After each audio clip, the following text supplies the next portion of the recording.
favorite skincare discoveries for 2020. A lot of these will be a permanent part and parcel of my routine. Some may not stand the test of time, but I'll tell you what I absolutely love and what may not be in my routine forever as we go along. Cleanser first. Yeah, that is a travel case. I've used exactly 2 capsules from this lot. It should also be coming up in best and worst of Advent calendar discoveries for this year. What is it? Evelom? No, not the Evelom cleanser. Evelom cleansing capsules. Very, very handy for travel. That's the biggest advantage here for me. You know, pop this into your travel bag. It's not even a liquid. They're not going to scream at you for bringing on board, you know, more than 100 mils. And if you look at the ingredients list, it is grapeseed oil, abyssinica seed oil, camelina seed oil, and chamomile flower oil, and eucalyptus oil. There's also clove leaf oil, and hops cone oil. Yeah, and vitamin E. No mineral oil, no petrolatum derivatives. Does not break me out, at least did not after using 2 capsules. So yeah, this is one of the better cleansing oils out there. Now, on a long-term basis, I think this is neat for travel, but I prefer, texture-wise and emulsification-wise, I prefer the Kodali cleansing oil, the Nux cleansing oil, and among K-Beauty cleansing oils, the Face Shop Rice Water Bright Light Cleansing Oil. This is not as good as this. So it won't stand the test of time in my routine, but yeah, for travel this is better, because that way you don't have to decant into little bottles, you know, bring it on board and then run in trouble with the security officer cart loading a lot of liquids on board. No one's going to say a thing. Capsules. Yeah, the next one is an absolute part and parcel of my routine, and I've also repurchased this for Black Friday sales with massive discounts. Dr. Dennis Gross, a brand that always works for my skin type, works on acne wonderfully. Blemish Solutions Breakout Clearing Gel. It claims to be fast acting, and that is exactly what it is. I know I've got quite a bit of it left, and you only need a bit of it. It's spot treatment. But yeah, I bought another one because of how good this is for maskne. Now, this is exactly what it says. Spot treatment. Very strong. You apply on your skin and there's an immediate tingling sensation.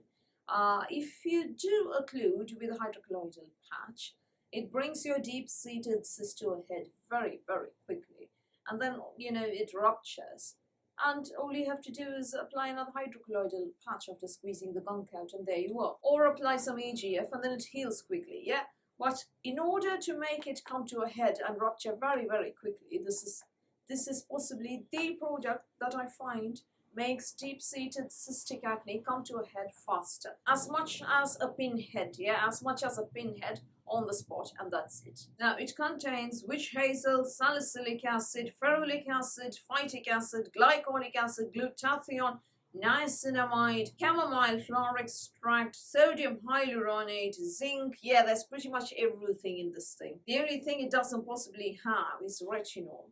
And yeah, I wouldn't recommend applying this alongside retinol. Bad idea that. It is a drying product, but you want that deep-seated cystic acne to dry out, you know, so that there's no gunk in there, and then, you know, the core pops out. Now, there was another product that I bought alongside. It's actually coming up in the worst of 2020. Murad Invisiscar Resurfacing Treatment. Again, a very drying product, a spot treatment. According to the pictures, it would work well on pitted acne scars. I've been applying it for, I mean, it's 15 mils of it, yeah, that's all you get. And for that quantity, you know, it's quite highly priced. The Dr. Dennis Gross, you get 30 mils of it.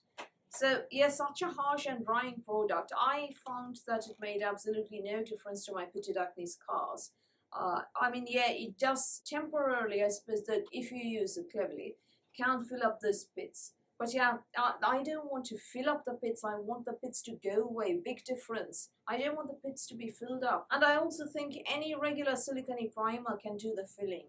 And this is very harsh and drying. More drying than the Dr. Dennis Gross.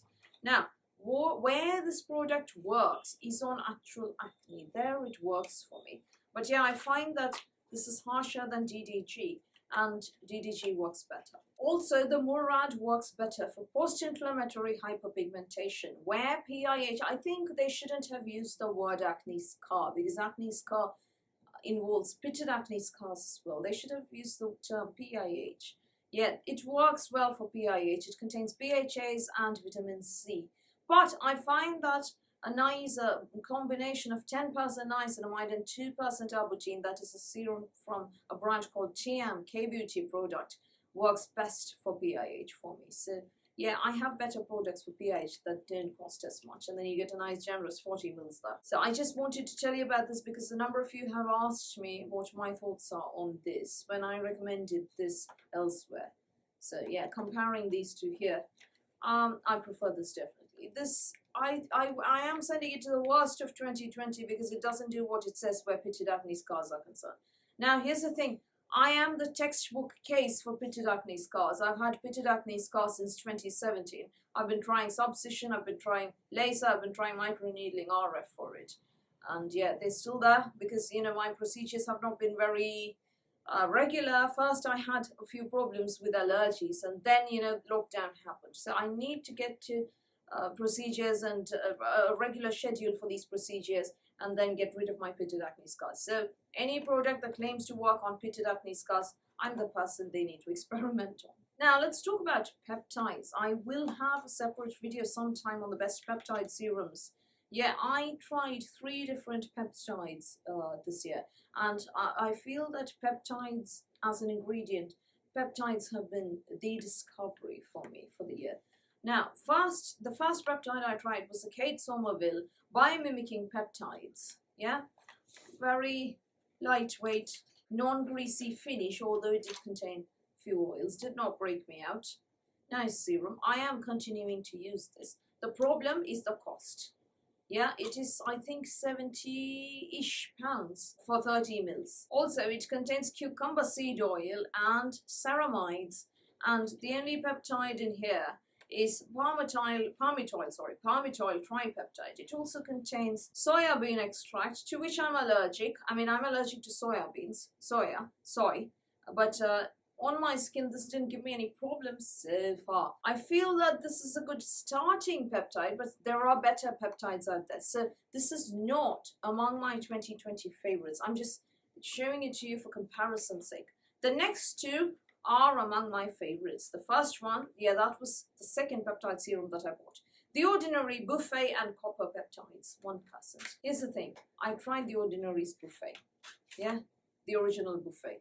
Broke me out so severely, it put me off the Ordinary for a very long time. There was hydrogenated castor oil and other things in there that broke me out. In here, there's nothing possibly that can break me out. No oils at all. It contains copper tripeptide, acetyl hexapeptide, pentapeptide, palmitoyl tripeptide, tetrapeptide, and sodium hyaluronate, allantoin, glycine, alanine, serine, valine, number of good ingredients, including urea for the skin.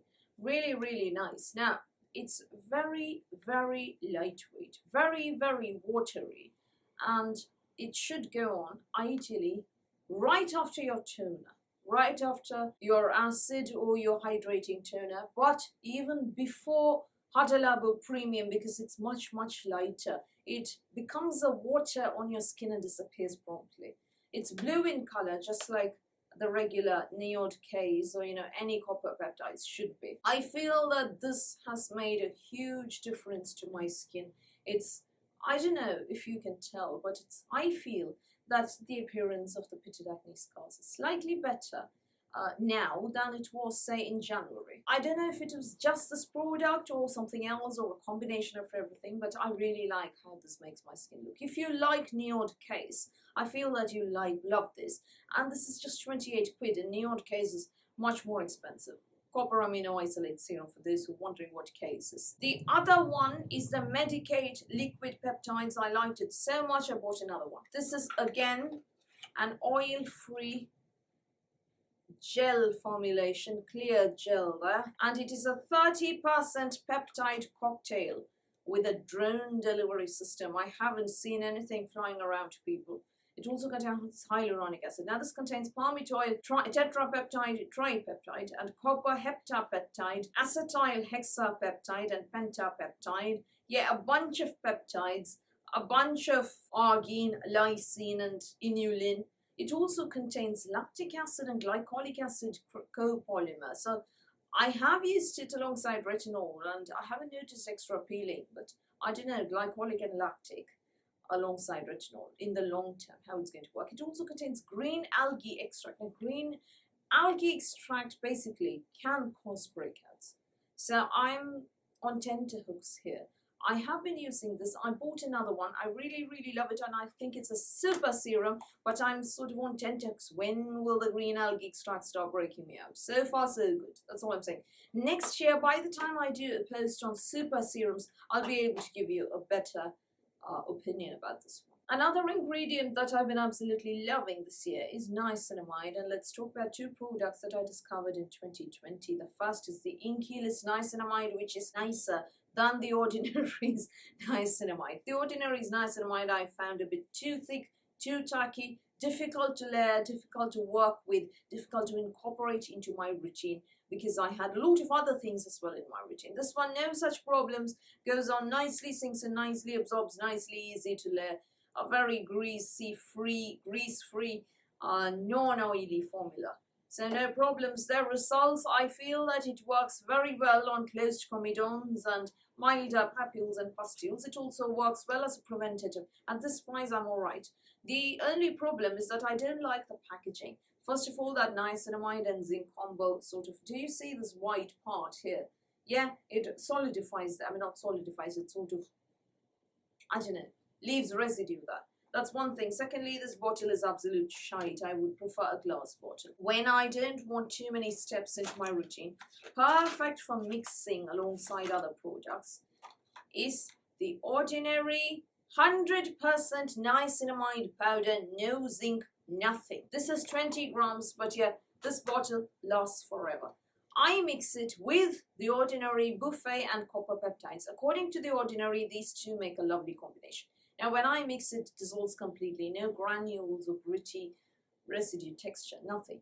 It dissolves completely. I mix nicely and apply all over. Very, very nice. Easiest way of incorporating niacinamide into your routine. So if you have a problem with too many steps, too many ingredients, niacinamide powder from the Ordinary. Genius invention, I say. Now, one more serum here. Versed on the rice firming serum. A peptide blend and resveratrol. For me, the peptide, I mean, there are better peptide serums out there, but I like the resveratrol and I like how it makes my skin look the following morning. Will I repurchase? As I told you, there are certain products that will definitely be a part of my routine forever, but this, although I liked it, it is a discovery of 2020. It launched in 2020. And yeah, I think it is a good serum. I don't think I would repurchase it forever, you know. Now, where this one wins is in two areas. One, tretinoin skin, very dry and peeling, helpful. Dry skin, you know, winter, dry months, lots and lots of flaking, then it helps. That's when I find it helps. I wouldn't recommend it for the summer, not my favorite summer serum, not a super serum, but a good serum. So yeah, if you have dry skin, this is a good choice. Now let's talk about acid. Acid toning is a step that's made a huge difference to my skin. I started doing it in 2016 when I had a breakout from hell. And I feel that it's really, really helped calm my skin down to reduce breakouts, to prevent breakouts. The only problem is that you find it difficult to incorporate alongside tretinoin. So I now have moved acid toning for the AM, which again becomes a problem because you want to go out sometimes. And yeah, SPF helps, but glycolic acid in the morning, I don't feel like it. So I prefer salicylic acid, and I was quite happy to find the Pixi Clarity Tonic. Pixi Glow Tonic was possibly the first skincare product, serious skincare product that I bought. Yeah, don't count my mother's Lancome Genifique or Visionaire, which broke me out, by the way, which I used to steal from her dressing table just to, you know, try out during my rash teenage years. But yeah, as a grown-up, my first grown-up skincare product was the Pixi Glow Tonic. So I always have a soft spot for the brand. Yeah, this is not a PR sample, people, no. I bought this. Clarity Tonic, very nice. So this is salicylic acid and probiotics, and it's a clarifying toner. I find it works well when you're expecting maskne, when you're going out wearing a mask. And I feel that, when you apply this toner and a few other skincare products, the possibility of getting maskne sort of, I find that there's less maskne, less deep cystic painful maskne when I use this. I don't know, I feel that it works very well with masks. I think Pixi should sort of market that, yeah, because I'm probably the first person to say it. They should, experiment that on that, test that out, see if people wearing a mask all day are getting less maskne with the Clarity Tonic, and if so, maybe they have a nice, matching blue and Pixi green mask alongside or something. Marketing techniques free there, Pixi, free for you. Yeah, I don't even want PR samples in return. You heard it first here, people. Now, I just want to talk about two more early steps before I move on to moisturizer. The first one, I have shown you this among my empty spares. I've also shown it to you in a video that I did on projects that I repurchased in 2020. I don't know which is going to be published first, possibly that one. Yeah, Indeed Labs Bakuchiol Reface pads. Yeah, they are exfoliating pads. Exactly what it says. The thing is, they contain bakuchiol. If you compare this to the Dr. Dennis Cross Alpha Beta pads, for instance, this is awful. It's dry, there isn't much liquid to it. The results are not instant, the results are not visible. However, how do I use it and where do I think this is a good idea? When you are using prescription tretinoin on your skin, you really, really, really don't want to go in with the DDG pads or any other acid, any acid. At the same time, applying retinol, you want some kind of acid exfoliation step post-cleansing. Yeah, you don't feel like applying your routine, going ahead with the rest of your routine, skipping acid, and then, moving on to prescription tretinoin. No, at least I don't. I'm not comfortable. I want something to rub off right after cleansing. That is where this comes in. It says that it's gentle enough to use with tretinoin, and it is very, very, very gentle. On tretinoin nights, when there's no other acid, no other exfoliant, no other toner, nothing except hydrating products, I go in with this. Just so I get the feeling that I've exfoliated. It gives me that feeling.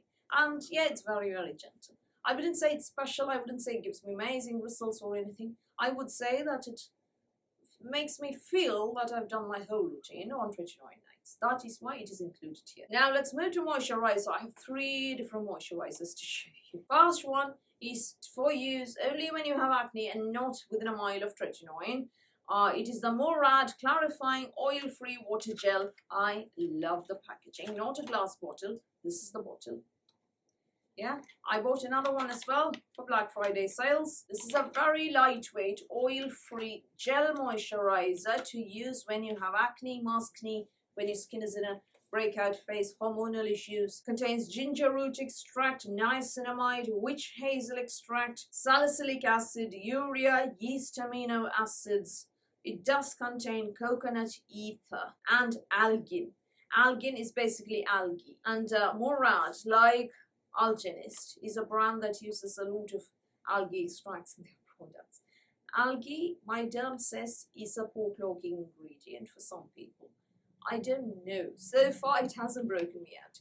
I really love this for acneic faces. I just don't know if it is going to break me out in the long run. I'll be able to give you a better opinion next year. But yeah, if you have used Algenist products or algae extract in the past and have had no problem, and if you have massive maskne or acne problems, it's a very nice light moisturizer. Now another one with no potential breaking out ingredients at all is the Plein Air Droplet Lightweight Moisture Gel, possibly the lightest and most acne skin friendly moisturizer I have ever seen. So why is it not my absolute favorite, and why am I talking about other moisturizers? I'll tell you, because the fragrance is incredibly strong and cloyingly sweet.